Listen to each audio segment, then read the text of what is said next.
Hello and welcome to this GCSE Science Core Physics revision lesson on heat transfer.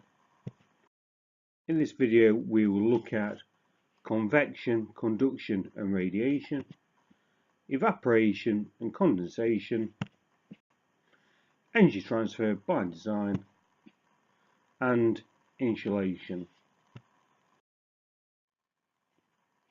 Heat can be transferred from place to place by conduction, convection and radiation. Dark matte surfaces are better for absorbing heat energy than light shiny surfaces. Heat can be lost from your homes in many different ways, and there are many ways of reducing these heat losses by understanding these three ways of heat transfer. In conduction, metals are good conductors of heat, but non-metals and gases are usually poor conductors of heat. Poor conductors of heat are usually called insulators.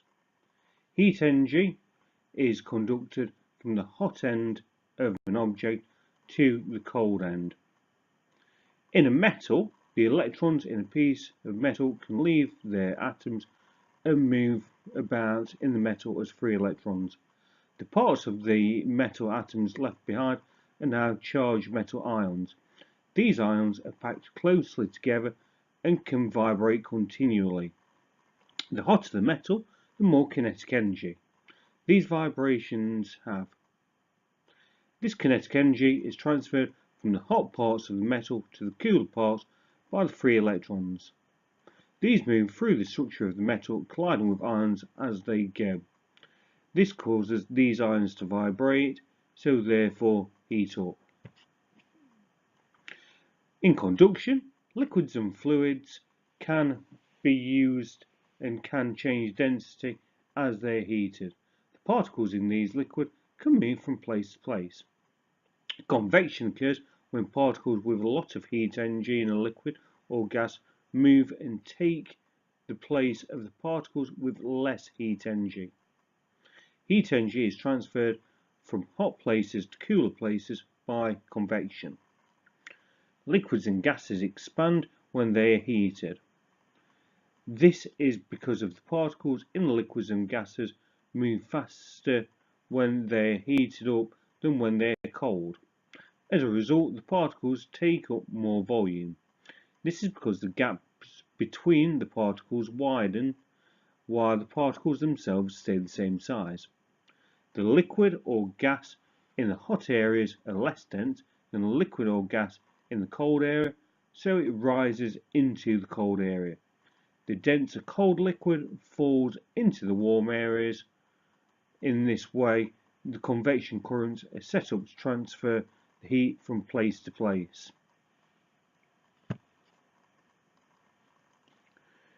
Radiation is basically infrared radiation. It is how heat energy is transferred to us from the sun. All objects give out and take in thermal radiation, which is also called infrared radiation. The hotter the object, the more infrared radiation it emits. Infrared radiation is a type of electromagnetic radiation that involves waves. No particles are involved, unlike the processes of conduction and convection. So radiation can work through a vacuum. Some surfaces are better at absorbing it, some surfaces are better at emitting it. Dark surfaces absorb heat energy better, but also emit it better. Light or shiny surfaces are poor absorbers of infrared radiation, but also emit less infrared radiation. Evaporation and condensation are changes of state. Evaporation involves a liquid changing into a gas. Condensation involves a gas changing into a liquid. Evaporation is the reason why damp clothes on a dry washing line dry. Condensation is the reason why windows become foggy on a cold day. In evaporation, the particles in a liquid have different energies. Some will have enough energy to escape from the liquid and become a gas. The remaining particles in the liquid have a lower kinetic energy than before, so the liquid cools down as evaporation happens. This is why sweating cools down the body. The sweat absorbs energy from your skin so it can continue to evaporate. In condensation, the particles in a gas have different energies. Some will not have enough energy to remain as separate particles, particularly if the gas is cooled down. They come close together and bonds are formed between them. Energy is released when this happens. This is why steam touching your skin can cause scalds.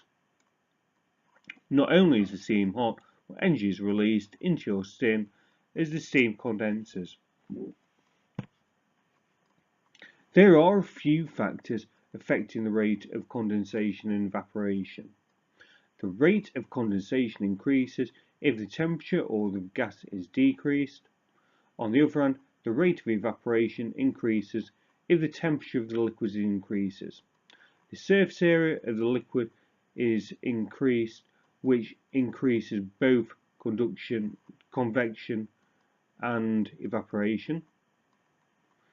Air moving over the top of the liquid will also increase the rate of evaporation, as it will pull liquid particles off and turn them into a gas. In an experiment using distillation, condensation and evaporation have to be considered. If we're looking at increasing the rate of evaporation, we apply more heat, we increase the surface area. If we then want the gas to condense back down, it is cooled down using a water cooler, and we continue to increase the surface area by using a long pipe to pass it through.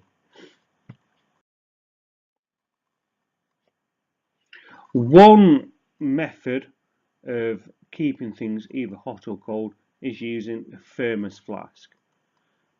It can also be called a vacuum flask. This is a piece of equipment which will often be talked about in your exams. Heat energy is the exchange of thermal energy between physical systems. The rate of heat transfer is dependent upon the temperature in these systems and the properties of the intervening medium through which heat is transferred. The three modes of heat transfer are conduction, convection and radiation.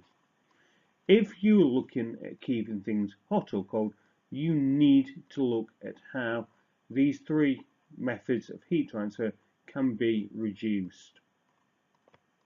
In a vacuum flask, conduction is the energy transfer of heat due to the motion of particles in a solid. So, between the inside and outside of a vacuum flask is a vacuum. In a vacuum, there are no particles, so no conduction can happen. At the top of our vacuum flask is a cap. This prevents convection carrying heat out of the vacuum flask, and on the inner side is a shiny silver surface which reflects infrared radiation back into the liquid held within the vacuum flask. Heat can be lost from houses due to poor insulation. The way that heat can be lost are through the roof, through the windows, through gaps around the door, through walls and through the floor. So, for example, cold air can enter the house through gaps in doors and windows, and convection currents can transfer heat energy in the loft to the roof tiles where the heat will be lost. Heat energy also leaves the house by radiation through the walls, roof and windows.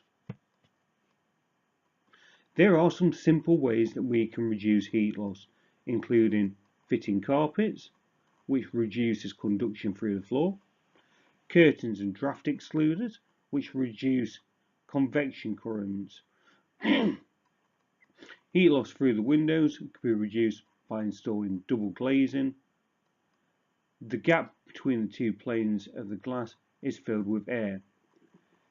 Air is a poor conductor of heat, so heat loss by conduction is lowered. In the loft, you can put loft insulation. Loft insulation traps a layer of air in the loft, which reduces convection as the air can no longer move. In the walls, in the cavities, you can go and put cavity wall insulation, which keeps the airspace there to reduce conduction, but stops the air from moving, so reduces heat loss by convection. So remember, when revising, turn off any distractions, start earlier. Quality of revision is better than quantity of revision. Please have a look at my other core chemistry videos for other areas of this exam, and good luck.